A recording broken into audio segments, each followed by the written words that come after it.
I started with pulling out references, making many mood boards, and then we started doing drawings. Without the fantastic team that I had on this project, nothing would be possible.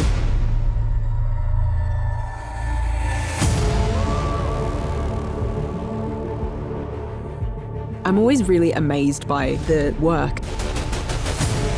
I remember when I saw the costume for the first time, I'm like, oh yeah, that looks really cool, but how is that actually gonna work? And then you try it on your first fitting and you're like, oh, yep, it's incredible. It's so important that the actors feel good in costume. It's a completely new universe that we are making, so we had to create everything. The most challenging and most important costume in the show were the sisterhood gowns. I always wanted overalls and trousers, and then have novices, acolytes, and Reverend Mothers in different tones of gray. We have a metal department which made our insignia for the sisterhood. We had fantastic girls from Italy who did all the printing for all our sisters.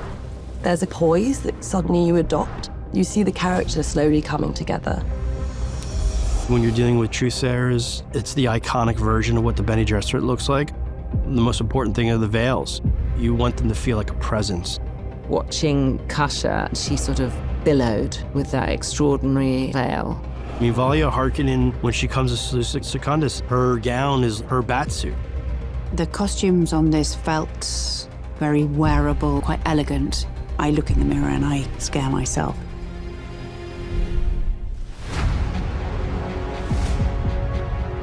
For the Corino family, we had fantastic leather master who brought his laser cut machine. We were cutting leather, making designs, applying fabric on it to create texture. Again, the metal department made by hand, the insignias that represents the family power.